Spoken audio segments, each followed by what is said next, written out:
El deseado de todas las gentes, capítulo 19, junto al pozo, parte 5. Los fariseos despreciaban la sencillez de Jesús, desconocían sus milagros y pedían una señal de que era el Hijo de Dios. Pero los samaritanos no pidieron señal, y Jesús no hizo milagros entre ellos, fuera del que consistió en revelar los secretos de su vida a la mujer que estaba al lado del pozo. Sin embargo, muchos le recibieron. En su nuevo gozo decían a la mujer: ya no creemos por tu dicho, porque nosotros mismos hemos oído y sabemos que verdaderamente este es el Salvador del mundo, el Cristo. Los samaritanos creían que el Mesías había de venir como Redentor, no solo de los judíos, sino del mundo. El Espíritu Santo, por medio de Moisés, lo había anunciado como profeta enviado de Dios. Por medio de Jacob se había declarado que todas las gentes se congregarían alrededor suyo, y por medio de Abraham, que todas las naciones de la tierra serían benditas en él. En estos pasajes basaba su fe en el Mesías la gente de Samaria. El hecho de que los judíos habían interpretado erróneamente a los profetas ulteriores, atribuyendo al primer advenimiento la gloria de la segunda venida de Cristo, había inducido a los samaritanos a descartar todos los escritos sagrados, excepto aquellos que habían sido dados por medio de Moisés.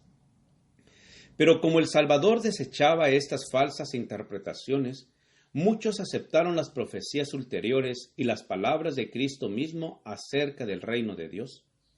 Jesús había empezado a derribar el muro de separación existente entre judíos y gentiles, y a predicar la salvación al mundo. Aunque era judío, trataba libremente con los samaritanos y anulaba así las costumbres farisaicas de su nación. Frente a sus prejuicios, aceptaba la hospitalidad de este pueblo despreciado. Dormía bajo sus techos, comía en sus mesas, participando de los alimentos preparados y servidos por sus manos. Enseñaba en sus calles y lo trataba con la mayor bondad y cortesía.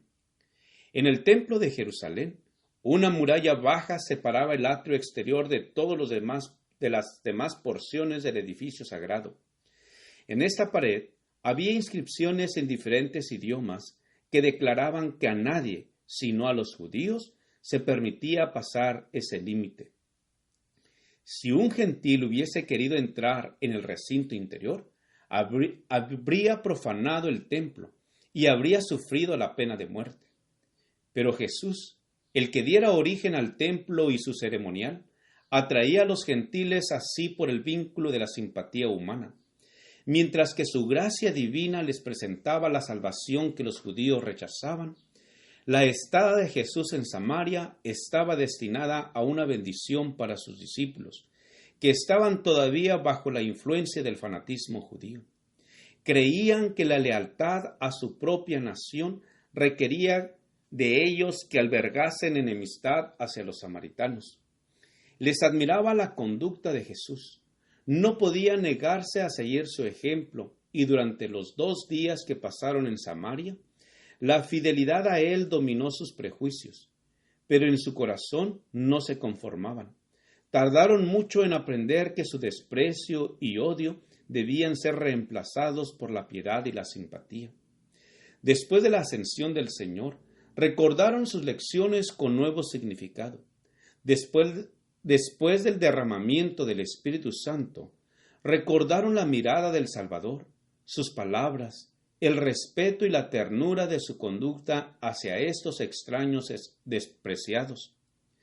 Cuando Pedro fue a predicar en Samaria, manifestó el mismo espíritu en su obra.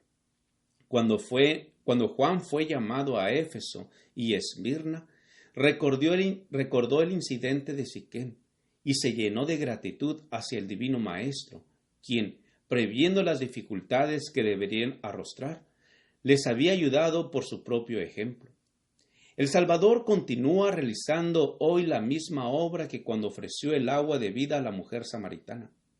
Los que se llaman sus discípulos pueden despreciar y rehuir a los parias, pero el amor de Él hacia los hombres no se deja desviar por ninguna circunstancia de nacimiento, nacionalidad o condición de vida.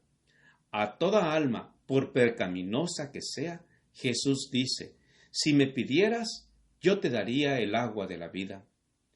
No debemos estrechar la invitación del Evangelio y presentarla solamente a unos pocos elegidos que suponemos nosotros nos honrarán aceptándola. El mensaje ha de proclamarse a todos. Doquiera haya corazones abiertos para recibir la verdad, Cristo está listo para instruirlos. Él les revelará al Padre y la adoración que es aceptable para aquel que lee el corazón. Para los tales no usa parábolas. A ellos, como a la mujer samaritana al lado del pozo, dice, yo soy que habla contigo. Cuando Jesús se sentó para descansar junto al pozo de Jacob, venía de Judea, donde su ministerio había producido poco fruto. Había sido rechazado por los sacerdotes y rabinos, y aun los que profesaban ser discípulos suyos no habían percibido su carácter divino. Se sentía débil y cansado, pero no descuidó la oportunidad de hablar a una mujer sola, aunque era una extraña, enemiga de Israel y vivía en pecado. El Salvador no aguardaba a que se reuniesen congregaciones. Muchas veces empezaba sus lecciones con unos pocos reunidos en derredor suyo, pero a uno los transeúntes se detenían para escuchar, hasta que una multitud oía con asombro y reverencia las palabras de Dios pronunciadas por el Maestro enviado del cielo.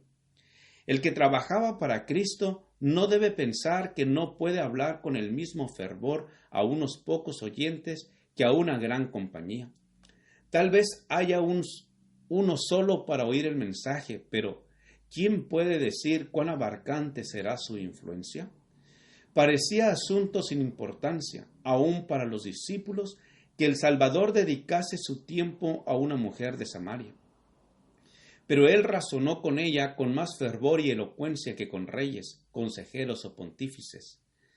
Las lecciones que le dio han sido repetidas hasta los confines más remotos de la tierra. Tan pronto como halló al Salvador, la mujer samaritana trajo otros a él. Demostró ser una misionera más eficaz que los propios discípulos. Ellos no vieron en Samaria indicios de que era un campo alentador. Tenían sus pensamientos fijos en una gran obra futura y no vieron que en derredor de sí había una mies que cegar. Pero por medio de la mujer a quien ellos despreciaron, toda una ciudad llegó a oír al Salvador. Ella llevó enseguida la luz a sus compatriotas. Esta mujer representa la obra de una fe práctica en Cristo. Cada verdadero discípulo nace en el reino de Dios como misionero. El que bebe del agua viva llega a ser una fuente de vida. El que recibe llega a ser un dador. La gracia de Cristo en el alma es como un manantial en el desierto, cuyas aguas surgen para refrescar a todos, y da a quienes están por perecer avidez de beber el agua de la vida. Gracias por escuchar este audio. Te invito a escuchar la siguiente parte. Jehová te bendiga y te guarde. Con aprecio, Pastor Juan Manuel Flores Espinosa.